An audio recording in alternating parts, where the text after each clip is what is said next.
শুটকি মাছ ও লাইন দিয়ে শুটকি আর শুটকি দেখতে পাচ্ছে। এখন যে জায়গাটার মধ্যে রয়েছি, মানে যে জায়গাটা দিয়ে এখন যাচ্ছি সেটা বলার মানে ভাষায় বলার মতো নয়। জাস্ট তোমরা দেখো এই জায়গাটা, এর আগে এসেছি এরকম কোনো আমি জায়গা দেখিনি।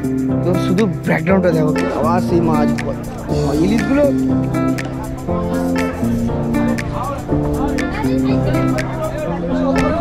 দীঘার মধ্যে সব থেকে বেশি যেটা এখন চলছে ট্রেন্ডিংয়ের মধ্যে রয়েছে এই যে হচ্ছে পুরী মন্দিরটা।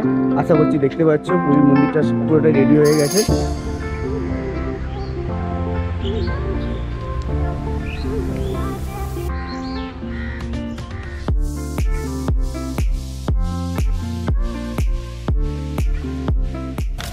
ঘড়িতে সময় 6:51।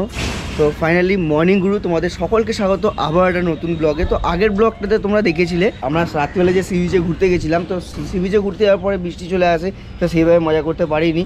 তো সেই কারণে আজকে সকাল সকাল ঘুম থেকে উঠে পড়েছি। ঘুম থেকে উঠে এখন যাবো আমরা মোহনার সাইডে, প্লাস দীঘা সি বিচে মর্নিং ভাইবটাও সেটা এনজয় করবো, আমিও এনজয় করবো, তোমরাও তার সাথে এনজয় করতে থাকবে যে মর্নিংয়ে দীঘার ভিউটা কীরকম থাকে না থাকে। সকালবেলা তো দীঘার সি বিচটা বেশ ভালোই লাগছিল, তাও এখনও অনেক লোকজন চলে এসেছে। তো সি বিচ তো বরাবরের জন্য সুন্দর লাগেই।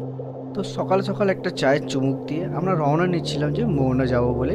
তো মোহনা যাওয়ার পথে একটা চোখে পড়লে একটা খুব সুন্দর জায়গা, যাকে এর আগে আমি অনেকবারই এসেছি না কেন সেটা আমি দেখিনি। তো জায়গাটার ব্যাপার বিস্তারিত তোমরা একটু দেখো, তাহলেই বুঝতে পারবে। এখন যে জায়গাটার মধ্যে রয়েছি, মানে যে জায়গাটা দিয়ে এখন যাচ্ছি সেটা বলার মানে ভাষায় বলার মতো নয়।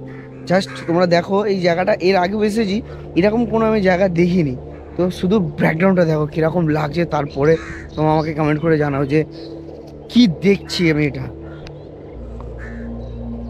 যতটা আমি চোখে দেখতে পাচ্ছি ততটা এই সাইডটা পুরো একদম হেভি লাগছে। মানে যদি শুটিং পয়েন্ট বলে এখানে সুন্দর শুটিং করা যাবে। তোমাদেরকে কি বলবো, যদি শুটিংও হয় না সেখানে খুব সুন্দর শুটিং করা যাবে। এখানে একটা গাছ দেখতে পাচ্ছি, এই গাছটাতে দাঁড়িয়ে থেকে আমার কিছু ছবি তোলার ইচ্ছে হচ্ছে, কিন্তু আমার সাথে এই মুহূর্তে কেউ নেই। তো চেষ্টা করবো যাতে কাউকে পেয়ে আমি এখানে একটা করে ছবি তুলতে পারি। আমার খুব ইচ্ছা করছে এখানে ছবিটা তুলতে। প্লাস এইদিকে যে ব্যাকগ্রাউন্ডে যে জায়গাটা হয়ে রয়েছে দারুণ লাগছে, দারুণ। এটা একটা হিডেন জায়গায় যাকে বলা যায়, কেননা এই জায়গাটা সচরাচর কেউ আসছেও না, পুরো ফাঁকা হয়ে রয়েছে। জানি না ভুতুরে জায়গায় কিনা এখানে কি হয় না হয় সেটাও আমি জানি না। যে দেখতে পেলাম ভালো লাগলো বলে ফটাস করে ঢুকে পড়ি। আমি যেটা নিজের চোখে দেখছি সেটা আমার ক্যামেরা থ্রু তোমাদেরকে দেখানোটাতে আমার দরকার। তো সেই কারণেই আমি ভেতরটা ঢুকলাম। তো জাস্ট দেখো, মানে তাহলেই বুঝতে পারবে বিচের সামনে দেখে যে সোজা হেঁটে যাওয়ার রাস্তাটা, এই যে সোজা হেঁটে যাওয়ার যে রাস্তাটা, এই রাস্তাটার ঠিক অপোজিটেই একটা এত সুন্দর একটা ভিউয়ের জায়গা আছে। তো যেটা এর আগে যতবার এসেছি না কেন ততবার এরকম কোনো জায়গা দেখিনি। তো যাক, ভালো লাগলো দেখে।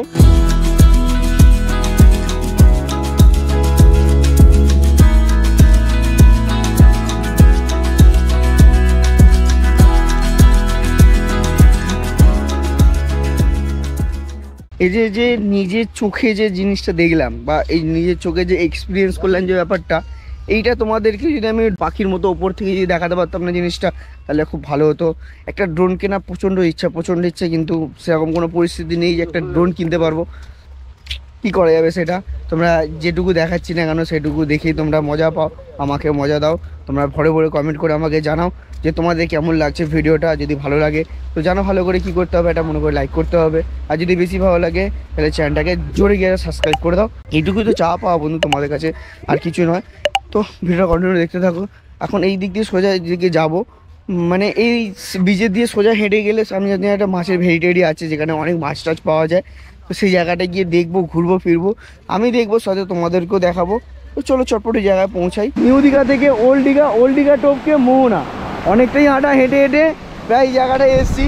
তোমাদেরকে এটাই তোমাদের সাথে আবার শেয়ার করে ফেললাম। দেখো জিনিসটা, এগুলো মানে যা লাগছে না তোমাদেরকে বলে বোঝাতে পারবো না। এখনও বাকি আছে মোহনায় গিয়ে তোমাদের মাছ দেখাবো, নানা ধরনের মাছ আছে। প্লাস ওখানে একটা মানে কী একটা বলে নাকি জলের একটা ড্যাম ফ্যাম মতো আছে, সেটাও তোমাদেরকে দেখাবো। তার আগে এতটা হেঁটে পায়ে জলটা লাগলে না আলাদা একটা খুশি হচ্ছে, আলাদা ভালো লাগছে একটা। তুমি বলে দাও, লাইন দিয়ে বলে এটা কি শুটকি আছে? এটা কড়ি চিংড়ি আছে। আচ্ছা, আবার তুমি এক এক করে দেখাও, দেখিয়ে বলো। এই দেখো, এটা আছে মোরলা, এটা আছে মোরলা, এটা হবে চিংড়ি, কুচো চিংড়ি। এটা কুচো চিংড়ি, এটা কাকচি, তাই তো? আচ্ছা, তারপরে কি মাছ? বেলে আচ্ছা বেলে শুটকি। আর এটা হবে তোমার তেল তাপড়া। তেল তেল তাপড়া। তেল তাপড়া, আচ্ছা এই নামই শুনিনি আমি কোনোদিন। আর সেটা হবে গাং মরলা। কি দামি মোড়লা? গাং মরলা। গাং মোড়লা, আচ্ছা। নেক্সট নোরালি। মোড়ালি এটা, আচ্ছা ওইগুলো সব চিংড়ি, ওইটা দুটো চিংড়ি। ওগুলো সব চিংড়ি আছে, লোটে আছে। লোটেটা তো জানি। আর এই যে প্যাকেটগুলো করা আছে এগুলো কি ওজন করে কিছু রাখা আছে? হ্যাঁ ওজন করে রাখা আছে। আবার প্যাকেট প্যাকেট কত করে কিরকম কি দিচ্ছ?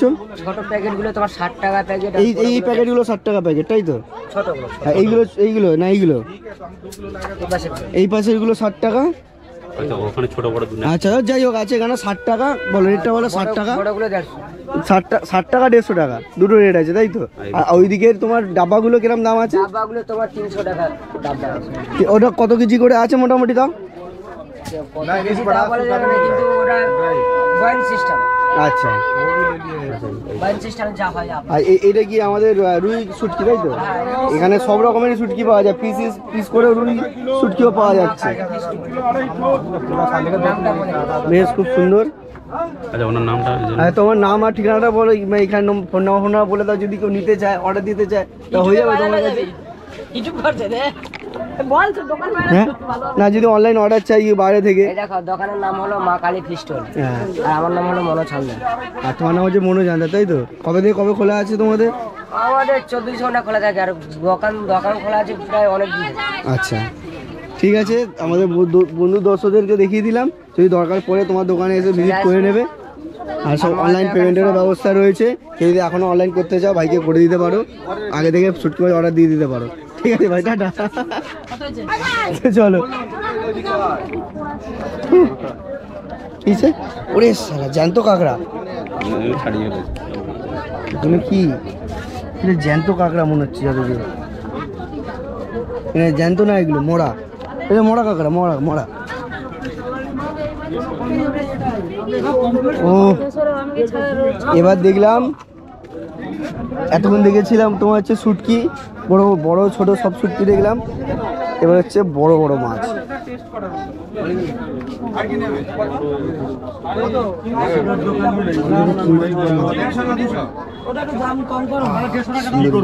বিশ্বাস করুন আপনি এই মাছটা খাবেন, সত্যিকারে ভালো লাগবে। আপনি কালকে সকালে এসে আবার নিয়ে যাবেন, আবার সকালে এসে নিয়ে যাবেন। আমি ভালো গলদা চিংড়ি, বাগদা, বাগদা এটা গলদা একটা সাইজ, আরো বড় মাছ দিবে।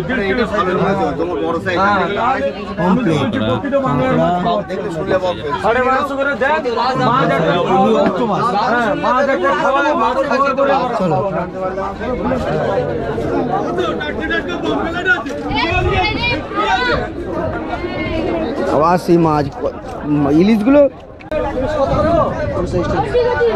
ওটা 1600, 1400, 2 কিলো से 1.5 किलो से।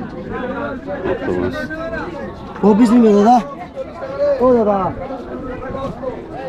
ঠিক আছে।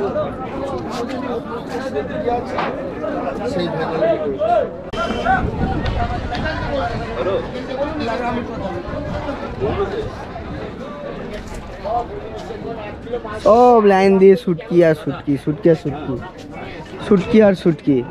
বেশিরভাগ ঢোকার সময়তেই দুখানা বড় মাছের দোকান দেখতে পেলাম, আর এখানে দেখতে হচ্ছে যে কাঁকড়া ভর্তি আছে। আশা করছি দেখতেই পাচ্ছি এটা কাঁকড়াই কাঁকড়া, কাঁকড়াই কাঁকড়া। আর এটা হচ্ছে একটা বহুদিনের পুরোনো একটা ইলিশ মাছ রয়েছে, দেখে বোঝা যাচ্ছে এটা বাসি ইলিশ পুরো। হ্যাঁ লোকজন আমাকে মারবে তোকে। এবার চলে আসো, এটা কি মাছ? এটা কি ভেটকি? লাল ভেটকি। ও কালার শুধু দেখো না। ছেড়ে দিচ্ছে বললো, তাই তো? হ্যাঁ কথা কেটে যাচ্ছে। এটা কি মাছ? এটা কি মাছ? হ্যাঁ এটা আরে গেলে ফোন করো, গেলে Complete? ফোন করো, তারা মনে থাকবে না, গেলে তো ফোন করো। তোমরা নাম জানো না, রূপচাঁদা বলো ওটাকে। হ্যাঁ রূপচাঁদের নিচের দিকটা লাল হয়। আচ্ছা আচ্ছা আচ্ছা আচ্ছা ঠিক আছে, ঠিক আছে, গেলে ফোন করো। ওকে হাই বলে রিপ্লাই দেবে আর হয়ে আছে লাইন দিয়ে পুরো কালারিং হয়ে রয়েছে, লাইন দিয়ে কালারিং, কাঁকড়া থেকে শুরু করে ওইদিকে কাঁকড়ায় গিয়ে শেষ হয়েছে। ও হেভি লাগছে, হেভি। 2 hours later. তো গুরু ঘড়িতে টাইম হচ্ছে 5:15। তো দুদিনে দীঘা কাটালাম, ঘুরলাম ফিরলাম, এবারে টাইম হয়ে গেছে বাড়িতে যাওয়ার। তোমরা দেখেছিলে না মোহনায় গেছিলাম, মোহনায় গিয়ে ব্যাপারটা কি হয়েছে, সকালবেলা হেঁটে এসেছি ওখান থেকে। তো সেই কারণে শরীরটা একটু পুরোটাই টায়ার্ড হয়ে গেছিলো। তো টায়ার্ড হয়ে যাওয়ার কারণে আমি করেছিলাম কি একটু খাওয়া দাওয়া, কোনো রকম একটু খাওয়া দাওয়া করে একটু রুমে এসে একটু শুয়ে নিয়েছিলাম। এখন 5:25 ট্রেন আছে, লোকাল ট্রেন আমাদের দিয়ে দিয়েছে, এখন স্টেশনে দাঁড়িয়ে হয়েছি। আর এইখানে দীঘার মধ্যে সবথেকে বেশি যেটা এখন চলছে ট্রেন্ডিংয়ের মধ্যে রয়েছে এই যে হচ্ছে পুরী মন্দিরটা। আশা করছি দেখতে পাচ্ছ পুরী মন্দিরটা পুরোটা রেডি হয়ে গেছে। তো এটাই ট্রেনিংয়ে রয়েছে। মনটা একটু খারাপ, কেননা দীঘা ছেড়ে চলে যেতে হচ্ছে। অনেকটাই আনন্দ করলাম, অনেক কিছুই করলাম, সেটা তোমাদেরকে দেখিয়েছি ব্লগে। আর এখন যে ট্রেনে করে যাবো 5:25 ট্রেনটা, আমরা এখান থেকে যাবো পাঁশকুড়া থেকে ট্রেন ধরবো, সেখান থেকে যাবো সাঁতরাগাছি, আমরা রাতলা স্টেশনে নামবো। আর এরকমভাবেই এসছিলাম আমরা, এরকমভাবেই আমরা যাচ্ছি আবার এরকমভাবেই। তো মেনলি ওইটাই তোমাদেরকে জানিয়ে রাখলাম। তো আজকে এই দীঘা সিরিজের ব্লগটা তোমাদের কেমন লাগলো সেটা কিন্তু অবশ্যই কমেন্ট করে আমাকে জানিও। যদি বেশি ভালো লাগে তাহলে ভালো করে জানো তোমাদের কি করতে হবে। আর জানিয়ে তোমাদের দেখাতে চাইছিও না, কেননা আগের বারে তোমাদের জানিয়ে দেখিয়েছি কীরকমভাবে এসেছিলাম, আর সেরকমভাবেই ব্যাক করব। তো সেই কারণে জানিয়ে তোমাদের না দেখিয়ে আজকে ভিডিওটা বেশি লং করবো না। ভিডিওটা এই দীঘা স্টেশন থেকেই মন খারাপ নিয়ে ভিডিওটা এন্ড করবো। তো stay tune my dream race family, দেখা হচ্ছে তোমাদের সাথে খুবই তাড়াতাড়ি নেক্সট একটা কোনো ব্লগে। প্রথমে জন্য চলো টাটা।